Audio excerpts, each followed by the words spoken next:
ஒரு அமைதியான காட்டுல ஒரு காகம் சந்தோஷமா வாழ்ந்துகிட்டு இருந்துச்சு.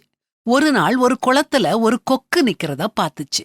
வெள்ளை வெளேர்னு எவ்வளவு அழகா இருக்குது. இந்த உலகத்திலேயே இந்த கொக்கு தான் ரொம்ப சந்தோஷமா இருக்கும்னு நினைச்சது. தான் நினைச்சத கொக்கு கிட்ட சொல்லவும் செஞ்சது. உடனே கொக்கு, என்னுடைய வெண்மையான நிறத்தை வச்சு நான் சந்தோஷமா தான் இருந்தேன். ஆனா ஒரு நாள் ஒரு கிளிய பார்த்தேன். அதுக்கு 2 வர்ணம் இருக்குது.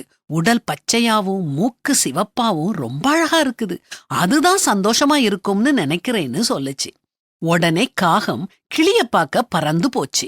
கிளிய பார்த்து, பச்சை சிவப்பு வர்ணத்துல எவ்வளவு அழகா இருக்க, உனக்கு உன் கலரை வச்சு ரொம்ப சந்தோஷமா இருக்குமே அப்படின்னு கேட்டுச்சு. அதுக்கு கிளி, மயில பாக்குற வரைக்கும் நான் சந்தோஷமா தான் இருந்தேன். மயிலோட பல வர்ணங்கள் பக்கத்துல நான் நிக்கவே முடியாதுன்னு பெருமூச்சோட சொல்லுச்சு. காகம் மயில தேடி காடெல்லாம் சுற்றி பார்த்துச்சு. மயில பார்க்க முடியல. கடைசியில மிருகக்காட்சி சாலையில மயில பார்த்துச்சு. நீ எவ்வளவு அழகு, நீதான் இந்த உலகத்திலேயே ரொம்ப சந்தோஷமான பறவைன்னு நினைக்கிறேன்னு சொல்லுச்சு.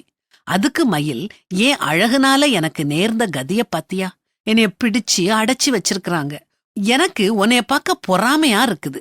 நீ சுதந்திரமா எங்க வேணும்னாலும் பறக்கலாமே, என்னால முடியாதன்னு சொல்லிட்டு அழுதுச்சுது.